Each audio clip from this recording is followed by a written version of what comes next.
Jésus est venu, Jésus a guéri le jour du sabbat. Hein? Et on disait c'était un blasphémateur, tout ça. Bref, allons d'abord lire 1 Pierre là. 1 Pierre 2,9. Vous, au contraire, vous êtes une race élue, un sacerdoce royal. Dans notre version, là-bas, on va dire une sacrificature royale. 1 Pierre 2,9. Apocalypse 1, à partir du verset 6. Voici ce que la Bible dit. À partir du verset 5. Non, à partir du verset 4, c'est mieux. Jean, les 7 églises qui sont en Asie. Que la grâce et la paix vous soient données de la part de celui qui est, qui était et qui vient. Et de la part des 7 esprits qui sont devant son trône. Et de la part de Jésus-Christ, le témoin fidèle, le premier-né des morts, et le prince des rois de la terre. À celui qui nous aime, qui nous a délivrés de nos péchés par son sang. Et qui a fait de nous un royaume des sacrificateurs. Donc, dans le temps, au niveau de la dispensation de l'Église, au temps de Jésus, tous les chrétiens sont des sacrificateurs, ce qui n'était pas le cas au temps de Moïse. Donc, Deutéronome 14, 27 dit qu'il y avait une dîme qui allait chez les... Déjà, ça on ne dit pas dans les églises. Il y a une dîme qui allait chez les Lévites. Or, les Lévites, c'est pas... Tous les Lévites ne sont pas les sacrificateurs. Voilà. Mais tous les prêtres sont les Lévites. Tous. Voilà. Donc, quand on dit tous les Lévites, ça veut dire qu'en réalité, si on considère que nous sommes encore les Lévites, toute l'église, ceux qui travaillent à l'église là, les chantres, les musiciens, la sécurité, l'intercession, ça veut dire qu'en réalité, il va avoir la Bible. Si on s'attache fidèlement à ça, ça veut dire qu'en réalité, tout le monde doit manger la Bible, pas le pasteur. Déjà, c'est pas ce qu'on voit dans les églises. C'est ça. Bien sûr, alors, répartons un peu dans Deutéronome 14. Dans Deutéronome 14. Maintenant, tu vas voir à partir du verset... à partir du verset 28. Au bout de 3 ans, tu sortiras la dîme de tes produits pendant la 3e année et tu la déposeras dans tes portes. Alors viendront le Lévite qui n'en est pas l'héritage avec toi, l'étranger, l'orphelin, la veuve qui sont dans tes portes et ils mangeront et ils raseront. En fait, ça c'est notre dîme qui partait chez les personnes démunies. C'est pas le pasteur qui a mangé, c'est pas le prêtre, non, ça c'est les pauvres. Ça veut dire que donc les pauvres ne donnaient pas la dîme. Ils percevaient la dîme. Les orphelins ne donnaient pas la dîme. Ils percevaient. Les étrangers.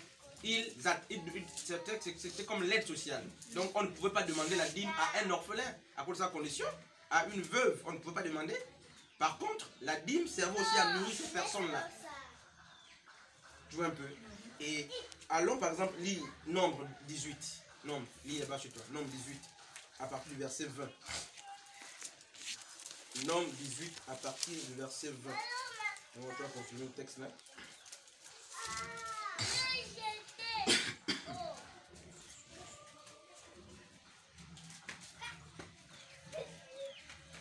Le Seigneur dit encore, tu n'auras pas de territoire ou de possession dans le pays que je donnerai en partage aux Israélites. C'est moi qui serai ta part, ta richesse au milieu des autres Israélites. Le Seigneur continue. Et voici le salaire que j'accorde aux Lévites pour le service qu'ils accomplissent à la tente de la rencontre. Je leur donne en partage la dîme, c'est-à-dire 1/10 de tout ce qui est produit en Israël. Tu as vu, non? Voilà, mais va au verset 25. Le verset 25. Le Seigneur dit à Moïse de communiquer aussi les prescriptions suivantes aux Lévites. Lorsque les Israélites vous apporteront la dîme que je vous donne en partage, vous prélèverez vous-même le 10e de cette dîme pour me l'offrir. Cela correspondra de votre part à ce que vos compatriotes prélèvent sur leurs céréales ou sur leurs vins nouveaux de m'offrir. Voilà. Ici on dit, vous prélèverez une offrande pour l'Éternel, une dîme de la dîme. Donc la dîme de la dîme était prélevée pour être donnée aux sacrificateurs. Et ce sont les Lévites qui enlevaient le 10e de ceux qui les recevaient. Ils enlevaient la dîme de la dîme de ceux qui recevaient le dîme. Quand ils prenaient la dîme, ils enlevaient 1/10 de ceux qui les recevaient pour donner aux sacrificateurs. Surtout Aaron, ce que la Bible dit. Aaron c'était le souverain sacrificateur, le chef du temple à l'époque. C'est comme ça que les dîmes étaient données. C'est comme ça que la dîme était donnée. Non, Ça, c'est la dîme que les Lévites, tous les Lévites donnaient à Aaron qui était le souverain sacrificateur, comme on dit, le boss du derma, c'est-à-dire le chef du temple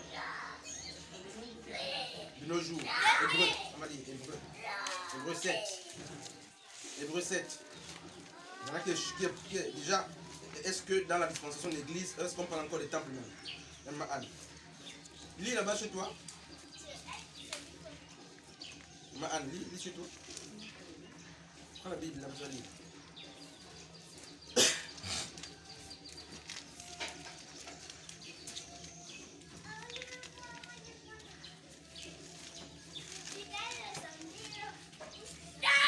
Verset premier.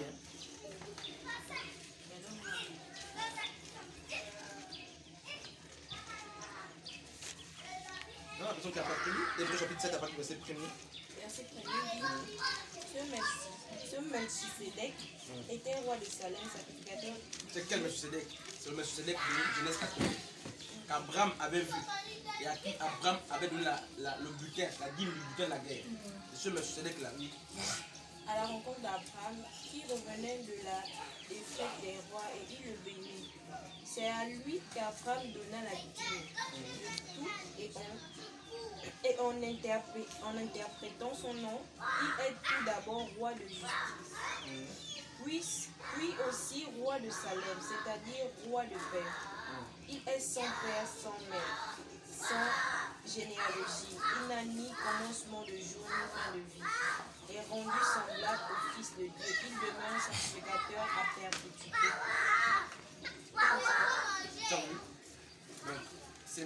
On dit c'est Melchisedec. Sous la nouvelle alliance qui est devenu sacrificateur à perpétuité. Et Melchisedec n'était pas de la lignée d'Aaron. Donc la sacrificature a complètement changé. Donc le pasteur n'est pas souvent sacrificateur dans l'église, même. Il n'y a aucun pasteur qui le dit. Donc Jésus lui-même est le souverain sacrificateur. C'est ça le problème. Déjà, donc quand on prend la configuration de la dîme là, les Écritures, c'est pas les dîmes qu'on tourne, c'est pas comme ça qu'on demande ça dans les églises. Déjà. Donc c'est faussé déjà. La base est fausse. C'est faux déjà. Maintenant, Malachie 3 là, quand tu dis Malachie 3, à partir du verset. C'est dans ma maison. On n'apporte pas dans sa maison. C'est Malachie 3, non? Malachie 3, à partir du verset 7. Malachie chapitre 3, à partir du verset 7. C'est Pentecôte, hein? Oui, à partir du verset 10 même. Hein. Voilà. Oui, c'est bien. Vous commencez à partir du verset 7. On nous fait comprendre que ça veut dire que le peuple d'Israël s'était détourné des prescriptions des pères. Et parmi ces prescriptions, le peuple ne donnait plus la dîme comme cela se devait. Et c'est pourquoi le prophète il ramène l'ordre. Il dit apporter dans la maison du trésor. La maison du trésor c'était quoi? C'est pas le temple. D'après Néhémie 10, la maison du trésor c'était les magasins qui étaient dans le temple là-bas où on stockait la nourriture, les dîmes dans le temple de Moïse, de Salomon. Donc en réalité, c'est quelle dîme qui partait? Quand on dit toutes vos dîmes, ça ne veut pas dire que c'est les 4 dîmes qui partaient, puisque la première dîme le propriétaire mangeait déjà. Il y a une dîme qui partait sur les orphelins. Donc on dit toutes les dîmes parce qu'il y avait beaucoup de... Ça pouvait être le bétail, les légumes. Donc toutes les dîmes, le peuple, en tout cas volait Dieu, n'amenait plus. Et qui amène les dîmes dans le temple? Les Lévites. Parce que c'est des Lévites qui enlevaient, d'après Nombre 18 là-bas, qui enlevaient le 10e de ceux qui les recevaient pour donner au temple, pour donner à Aaron. Pour donner à Aaron, Aaron mangeait ça avec les sacrificateurs, donc les prêtres. Alors que les prêtres étaient attachés au temple, ils ne se baladaient pas. Mais les Lévites se baladaient. En fait, ils étaient dans les villes. Voilà, c'est pourquoi qu'on prenne la dîme, il y avait les Lévites. Donc d'abord ici, c'est aux Lévites qu'on s'adresse. Avant de voir toute la nation, mais c'est d'abord aux Lévites parce que ce sont eux qui apportaient la dîme, de la dîme au temple. Et ça c'est un texte de quoi? Ça c'est nous sommes sous la loi de Moïse. Maintenant allons-y dire Galates chapitre 3. Jusqu'ici nous sommes Moïse, là c'est Moïse. Là c'est Moïse. Maintenant allons-y lire Galates chapitre 3. Hein, sœur Doris, nous un peu Galates là-bas, pardon. Dans le chapitre 3, à partir du verset à Regardez le verset 21. Je ne rejette pas la grâce de Dieu, car si la justice s'obtient par la loi, Christ est donc mort en vain. Donc la loi ne justifie pas. Nous allons comprendre clairement que la loi ne justifie pas. Maintenant, allons-y lire le verset 20, le verset 10. Car tous ceux qui s'attachent aux œuvres de la loi sont sous la malédiction. Car il est écrit, maudit est quiconque n'observe pas tout ce qui est écrit dans le livre de la loi et ne le met pas en pratique. Deutéronome 27 le dit aussi. Donc, voici la loi de Moïse, qui a été remplacée par notre loi, la grâce. On le sait tous. Donc, Christ vient, il change la sacrificature. Les hommes, nous ne sommes plus en tant qu'église, surtout l'église, nous ne sommes pas sous la sacrificature la sacrificature lévitique. Nous sommes sous la sacrificature de Melchisédek. Et donc, le passage dit quoi?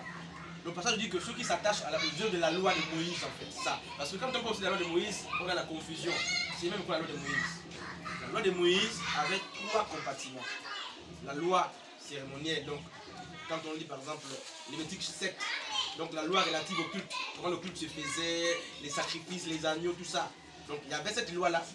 Il y avait la loi sociale qui réduisait justement le bon fonctionnement de la société juive. Donc il y avait sa deuxième partie. Et il y avait la loi divine. Maintenant, dans la loi, quand on prend la loi cérémonielle et la loi sociale de Moïse, c'est ce qu'on appelle la loi de Moïse, n'est-ce pas? Et il y a en gros 613 ordonnances, prescriptions, 613 en gros. Tu vois un peu. Donc la loi de Moïse est composée de la loi humaine et la loi divine. La loi humaine, c'était la loi sociale et la loi cérémonielle qui était relative au culte. Et la deuxième partie de la loi de Moïse, c'est Exode 20. C'est la loi divine. Maintenant, regarde un peu Matthieu. Matthieu 5, à partir du verset 17. C'est le passage que beaucoup de personnes prennent. Matthieu 5, à partir du verset 17. Ne croyez pas que je sois venu pour abolir la loi ou les prophètes. Je suis venu pour, non pas abolir, mais pour accomplir. Voilà un texte que beaucoup aiment utiliser pour dire non, mais voici Moïse est ressuscité. Et on doit prêcher Moïse. Non! En fait, Jésus n'est pas venu annuler ce que les prophètes, les psaumes disaient de lui. Il est venu pour que ce que les prophètes, la loi de Moïse disait, s'accomplisse. Et il est venu accomplir ce que les prophètes disaient de lui. Maintenant, on va voir nos textes là, Romains 10. Romains chapitre 10.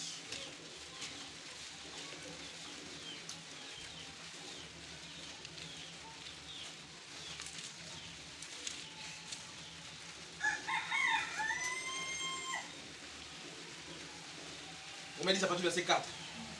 Car Christ est la fin de la loi pour la justification de tous ceux qui croient. Donc les écritures en fait sont claires. Donc là je nous pose une question très simple. Si nous pensons que nous sommes sous la loi, en réalité on doit réjuster toute la loi dans l'intégralité. Donc on doit encore avoir les autels. On doit avoir les autels dans les églises. Brûler les parfums. Tout ça, brûler les agneaux. On doit chaque année, parce qu'en Israël, chaque année, dans cette fête d'Israël, il y avait 3 fêtes de pèlerinage. Donc chaque année, on allait sacrifier un animal pour les péchés de la famille, tes propres péchés, tout ça. Donc si nous voulons ressusciter Moïse, prenons Moïse dans l'intégralité. C'est ça la question, le problème. La Bible est claire. Nous ne sommes pas justifiés par la loi. Et la loi de Moïse ne s'adressait que au peuple. Allons lire Hébreu 10. Hébreu chapitre 10. Sur Doris. Sur la Bible là-bas. Sur la Bible là. Sur la Bible là-bas. Hébreu chapitre 10. À partir du verset 1er. En effet, la loi qui possède une nombre de biens. Donc la loi de Moïse était la caricature des choses qui devaient arriver. La loi qui possède une nombre de biens à venir et non l'exacte représentation des choses ne peut jamais par les mêmes sacrifices qu'on offre perpétuellement chaque année amener les assistants à la perfection.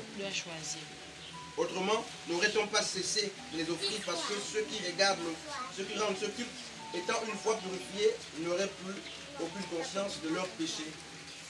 En fait, on dit que la loi de Moïse, c'était l'ombre des choses à venir. En fait, elle annonçait Christ. Maintenant que Christ est venu, ce pédagogue, nous ne sommes plus assujettis à ce pédagogue. Maintenant, Malachie était un prophète. Tu as posé la question de Malachie. C'est un prophète de l'ancienne alliance. Donc, c'est normal. Si nous sommes dans le cadre de l'ancienne alliance, c'est normal qu'il ramène l'autre. Parce que le peuple ne payait plus. Le peuple s'est détourné. C'est normal qu'il dit apportez la maison du trésor du Seigneur. Et on sait que sous la nouvelle alliance, la maison du Seigneur, ce n'est pas un temple. Bien sûr, on avait ça. Aucune maison, même si c'est une cathédrale, même catholique, même les plus beaux édifices, ne sont pas la maison de Dieu. Parce que la Bible dit que Dieu ne vit pas dans les maisons faites par les mains des hommes. Il vit dans la maison. Donc tu comprends qu'il y a un changement de temple. Sous Moïse, le temple était physique, était des bâtiments, des briques. Sous la nouvelle alliance, Dieu a dit non, il vit dans l'homme. Maintenant, si on considère que le temple, n'est-ce pas, la maison de Dieu, c'est déjà l'homme. Un Corinthiens nous dit nous sommes le temple du Seigneur. Maintenant, tu comprends que c'est à quelle maison on doit maintenant apporter. Bien sûr. Voilà le problème. Les Écritures sont simples, sur Doris. L'homme est la maison de Dieu. C'est une aberration quand on dit je vais à la maison du Seigneur. Non. En fait, ça c'est peut-être, ça dépend, on est habitué, mais il n'y a pas de maison du Seigneur. Mais quand Christ dit aussi qu'il est venu, mais pas pour abolir la loi. Quand, voilà, Matthieu 5, 20, 17 plutôt. Quand Christ dit je ne suis pas venu à abolir la loi, en fait, il parle de quoi? Il parle de tout ce que les prophètes. Parce que Christ a dit quoi? Les psaumes ont parlé de moi, les prophètes ont parlé de moi. Donc tout ce que les prophètes ont fait hier, c'était pour annoncer Christ. Il dit je ne suis pas donc venu annuler ce qu'ils ont dit de moi. Mais je suis venu pour que ce qu'ils ont dit de moi s'accomplisse. Et qu'est-ce que les prophètes avaient déduit? Les prophètes avaient dit qu'il devait, Ésaïe 53. Alors, lis un peu Ésaïe 53. Ésaïe chapitre 53. Hein, à partir du verset 7. Et Ésaïe 53, à partir du verset... Oui, c'est bien. Hein? Ça.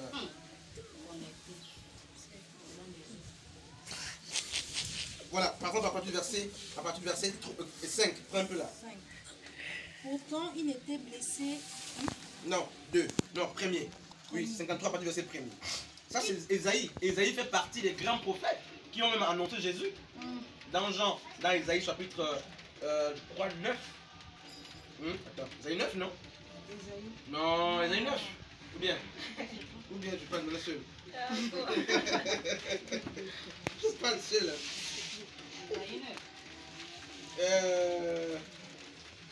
Ésaïe chapitre 9.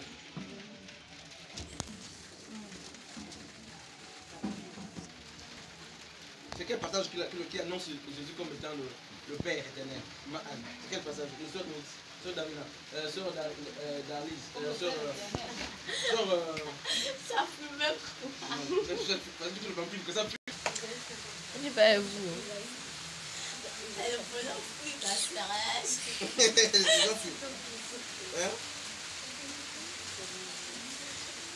Ésaïe avait prophétisé la naissance de Jésus-Christ, non?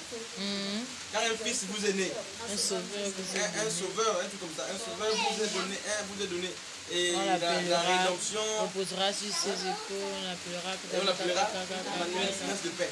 Donc, c'est Ésaïe 9 ou 6, en tout cas. Donc, Ésaïe fait partie des grands prophètes sur Larissa qui avaient annoncé Jésus. Donc, il n'y avait pas de Jésus-Christ. Vous voyez un peu? Donc, tous les prophètes parlent de Jésus. Tous les prophètes ont annoncé Jésus. Voilà. Maintenant, regardez, Ésaïe 53, à partir du verset 1er. Qui a cru à ce qui nous avait été annoncé? Qui a reconnu le bras de l'Éternel? Il s'est levé devant lui comme une faible plante, comme un rejeton qui sort d'une terre desséchée. Il n'avait ni beauté ni éclat pour attirer nos regards. Et son aspect n'avait rien pour plaire. Méprisé et abandonné des hommes. Homme de douleur et habitué à la souffrance, semblable à celui dont on détourne nos visages. Nous l'avons dédaigné, nous n'avons pas fait de lui, aucun cas. Cependant, ce sont nos souffrances qu'il a apportées, c'est de nos douleurs qu'il s'est chargé, et nous l'avons considéré comme puni, frappé de Dieu et humilié. Mais il était blessé pour nos péchés, brisé pour nos iniquités. Le châtiment qui nous donne la paix est tombé sur lui, et c'est par ses meurtrissures que nous sommes guéris. 6. Nous étions tous errants comme des brebis. Chacun suivait sa propre voie. Et l'Éternel a fait retomber sur lui l'iniquité de nous tous. Il a été maltraité et opprimé et il n'a pas ouvert la bouche. Bref, En fait, voici par exemple une prophétie qui parle de Christ. Et Christ a été conduit à l'abattoir comme l'agneau qui justement, en fait, voici comment ce que Esaïe a dit, c'est accompli avec Jésus. Donc, les Juifs attendaient un sauveur qui devait certainement se comporter comme Barabbas. Parce que Barabbas prenait l'épée pour sauver. Mais Jésus a proposé la croix. Donc, beaucoup attendaient que Jésus prenne la même voie que Barabbas. Et il dit non, non, non.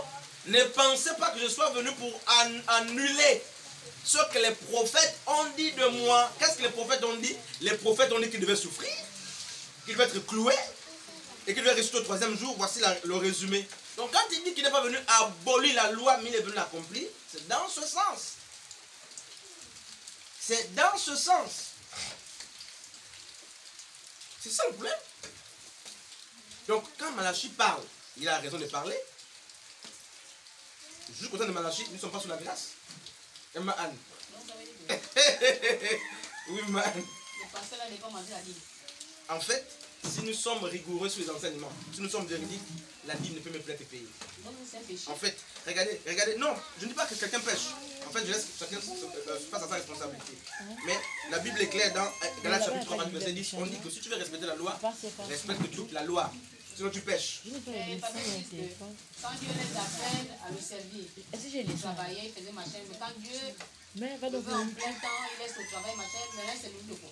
Mais quand Moïse paissait le troupeau de Jéthro, son beau-père, quand Moïse a laissé le palais, il allait dans le désert, il a pris Séphora, sa femme, la fille de Jéthro, tout ça.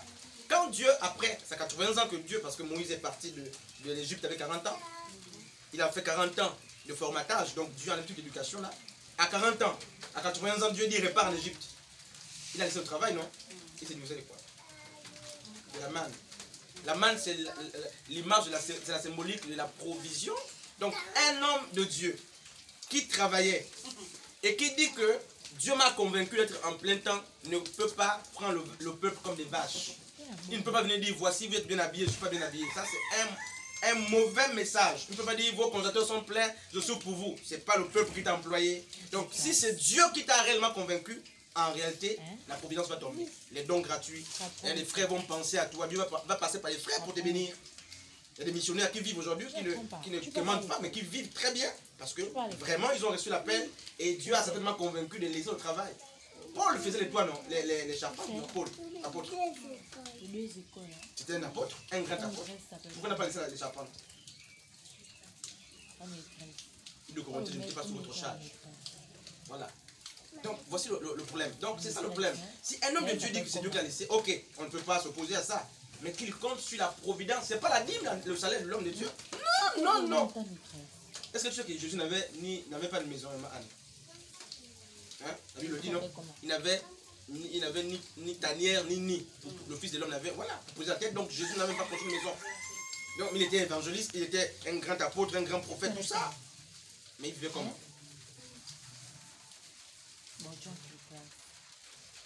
Hein? Un sort Warren. Donc, en fait, il y a un petit désordre dans vos églises, dans nos églises. Il veut comment? Jésus.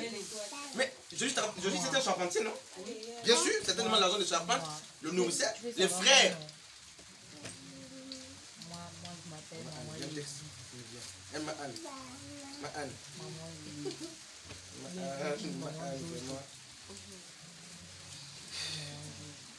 Pierre a dit quoi à Jésus? Pierre a dit, allons-y lire. On va lire, parce qu'il faut que je les Écritures, hein. Désolé. Mais un jour de respect, il faut que je les Écritures, sinon on va dire on invente. Matthieu chapitre 19, à partir du verset. faut dire que.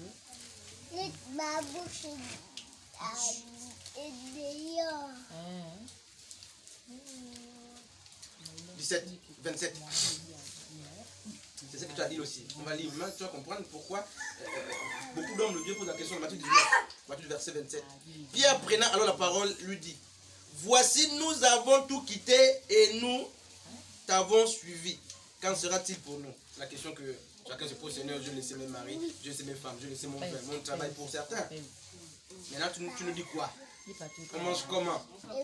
On fait comment? Maintenant que tu as répondu à la question que tu as posée, Il a dit quoi? Un seul Canada. Un seul en église. Qu'est-ce que Jésus a dit? La nuit, hein? Oui, maintenant 28. Matthieu 19, à partir du verset 27. Donc nous sommes à 28. Parce que Pierre pose la question. Pourquoi Pierre pose la question? Parce que Jésus venait parler avec discours avec un jeune riche. L'homme riche en question respectait l'ordre de Moïse. Mais il dit, Seigneur, comment faire pour hériter le royaume de Dieu? Jésus a dit des commandements. Il a dit, je connais tout ça depuis ma jeunesse. Jésus a dit, vends tes biens et viens. Il était attristé. Il est parti. Donc Jésus a dit, il est difficile pour un riche d'avoir le royaume des cieux. Il a commencé à dire, laissez vos biens. Pierre est troublé. Oh, Jésus dit, il est difficile pour un riche d'hériter le royaume. Pierre est troublé. Les apôtres sont troublés. Oh, mais comment Jésus peut dire ça? C'est pas normal. Et Jésus commence à parler. Donc Pierre dit, mais nous on a laissé nos femmes. Et justement, les apôtres étaient collés avec Jésus. Ils ont laissé Pierre était marié, non?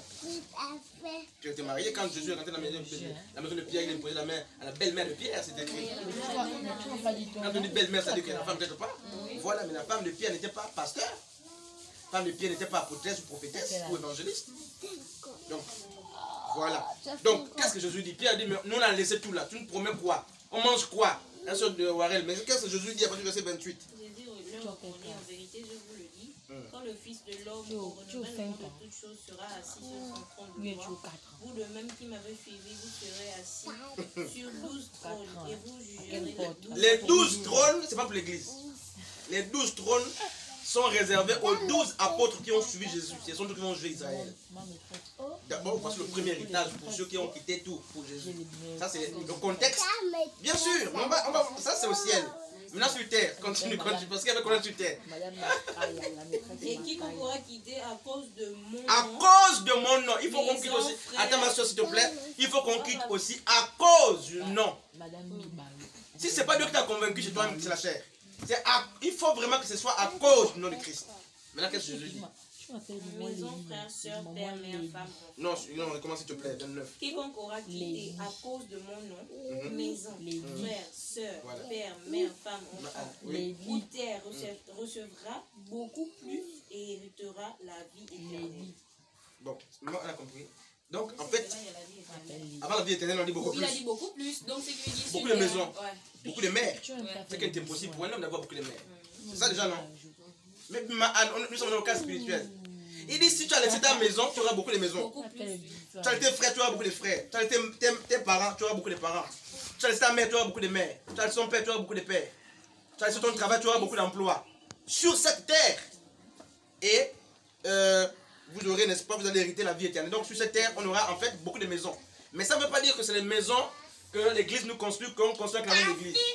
C'est les maisons, en fait, quand je laisse ma maison, ta maison, c'est ma maison. Allez, le message. Je laisse ma maison. La maison de la soeur Lily, c'est ma maison. Ça me fait 2 maisons. Moi qui avais une seule maison. La maison de la soeur Doris, ça me fait 3 maisons, 4 maisons, 5 maisons. Leurs mamans, ce sont mes mères dans la foi. Ça fait beaucoup de mères. Voilà, les vrais sont en Christ. Donc voici l'héritage. Donc on ne peut pas dire que c'est la nourriture de voilà. C'est clair. Non, on vous vole. Allons lire. Non, il faut lire la Bible. Matthieu 10, 8. Il ne faut pas inventer les choses. Parce que quand on prend son livre, pasteur Christ, vous voyez, non, Jésus a dit, j'aurai au centuple. Donc je dois construire les maisons. C'est pas ça. Un chrétien a comme les maisons, un chrétien. Les hommes les plus riches sont les chrétiens, logiquement. Mais ça veut dire que je ne peux pas chercher un endroit où dormir si je suis en Christ. J'ai des maisons partout. Je vais à Québec et les soeurs, je dors. Je mange, j'ai des mères partout, des frères partout. C'est dans ce sens-là. Donc c'est la famille en Christ. Ce sont les parents en Christ. C'est des maisons, des frères en Christ qui deviennent mes maisons. Déjà que Actes des Apôtres, le 2, chapitre 2. À partir du verset 42. Voilà. Le dit clairement. Oui, heureusement. Il n'y avait pas d'indigents au milieu des apôtres, non. Mais pourtant, il y avait les pauvres. Et on n'a pas dit d'imposer les mains aux pauvres. Dans Galates 2, c'est écrit. Paul dit que Christ a demandé de se souvenir des pauvres qui étaient au milieu d'eux et non d'imposer les mains aux pauvres. Donc pourquoi les frères qui souffrent? Et parce qu'on ne veut pas partager. Ceux qui en ont ne veulent pas partager. Il y avait les indigents au milieu des apôtres. Mais on ne ressentait pas ça. Pourquoi? Parce que les biens des gens étaient devenus communs à tous. C'est dans ce sens-là. Mais ce n'est pas ce que c'est fait dans les églises. Moi, dans les églises, chacun garde sa propriété. Là, ce n'est pas la communion fraternelle. On ne dit pas comme ça. Ça, c'est pas la communion. Ça, c'est l'égoïsme. On est mal. C'est pas bien. Oui, mais on est mal. C'est pas bien. On est très mal. Je ne peux pas avoir un endroit où je peux loger quelqu'un. Je ne loge pas. C'est pas bien. Ça, c'est pas le message. Pourquoi il n'y avait pas d'indigents? Tout le monde ne travaille pas. Mais parce que ceux qui avaient l'emploi, ceux qui avaient l'argent, distribuaient. Comme Ananias et Sephora, ils ont vendu leur plantation, non? Oui. Ils mettaient l'argent à la portée, à la portée de tout le monde. Voilà pourquoi les pauvres étaient effacés. En fait, on ne voyait pas leur pauvreté. Mais nous sommes à côté, si je suis à côté de la plaque, Dieu nous, on doit demander pardon tous les jours. Les pardons qu'on demande là, c'est pour tout ça que Dieu nous aide. On est à côté. À côté. Comment tu as une maison de 5 chambres? Une seule chambre occupée. Les frères sont en train d'errer. On n'a pas compris la parole. On est à côté. On est mal. Mais s'il vient, non, il ne peut pas venir maintenant. S'il vient, les gens restent. On va rester, je vous dis. Matthieu 10, à partir du verset 8. En même temps, c'est pas à cause de ça qu'il Non, en même temps, c'est pas ça. En même temps, c'est pas ça. C'est pas, mais en fait, les œuvres de justice, les œuvres de justice, en fait, qu'est-ce qui prouve qu'on est chrétien, qu'on est né de nouveau? C'est pas, c'est vrai que l'esprit te convainc, l'esprit en témoignant de mon esprit, ça c'est un témoignage personnel. Mais les hommes, comment ils voient que tu es né de nouveau? Toi-même, l'esprit te parle, mais les hommes voient ça comment? Pas les œuvres de justice, non. Donc, s'il n'y a pas les œuvres de justice, tu n'es pas né de nouveau. Bien sûr, parce que c'est qu'Apocalypse 19, 7, 6 à 7 dit, l'épouse aura le vêtement de justice. Ce vêtement, ce sont les œuvres de justice. Donc, quand on reconnaît un chrétien par les œuvres de justice, ce vêtement qu'il porte. Donc, s'il n'y a pas ça, il y a des problèmes. Matthieu 10, 8. Non, là, on lit la Bible. On lit la Bible. Là, on va... Guérissez les malades, c'est Christ qui les envoie. Allez, verset 7. Allez prêcher, dites, le royaume des cieux est proche. Voici le message d'un évangéliste. Voici le message des pasteurs. Quand vous partez évangéliser, c'est le message qu'on prêche. Hein, non? C'est ça, non? Guérissez les malades, ressuscitez les morts, purifiez les lépreux, chassez les démons. Vous avez reçu gratuitement, donnez gratuitement. Voici ce que la Bible nous dit. Matthieu 18. Hein. Ça, c'est un grand passage. Je ne peux pas oublier ça. Depuis mon enfance, c'est ce passage. Matthieu 10. Oui. Oui, à partir du verset 7.